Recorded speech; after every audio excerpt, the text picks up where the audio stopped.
Mtoto atakiwa kwa ukamilifu anyonye miaka miwili, lakini sio sharti, kwa sababu Qur'ani, mtu mathalan mwaka huu amepata mtoto, baada ya mwaka mmoja mwanamke ameshika mimba, sema jamani, ngoja, haramu hii.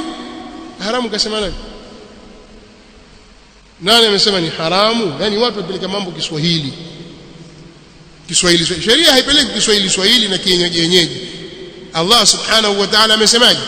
liman arada an yutimma ar-radha'a والوالدات يرضين أولادهن حولين كاملين لمن أراد أن يتم الرضاعة.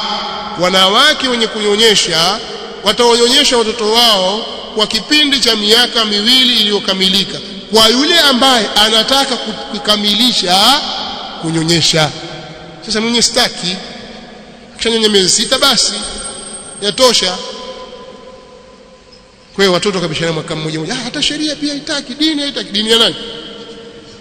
Na ndio maana Al-Hasan ibn Ali ibn Abi Talib na Al-Husayn ibn Ali ibn Abi Talib, wajukuu wa Mtume radhiallahu anhum, wamepishana mwaka mmoja tu, bali wengi katika masahaba walipishana hivyo.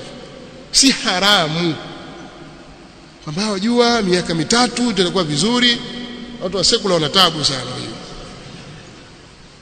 Sekula wana taabu sana. Sasa itakuwa kila mwaka tu wazaa au miaka miwili wazaa, watoto wote hao bwana wanaogopa maisha.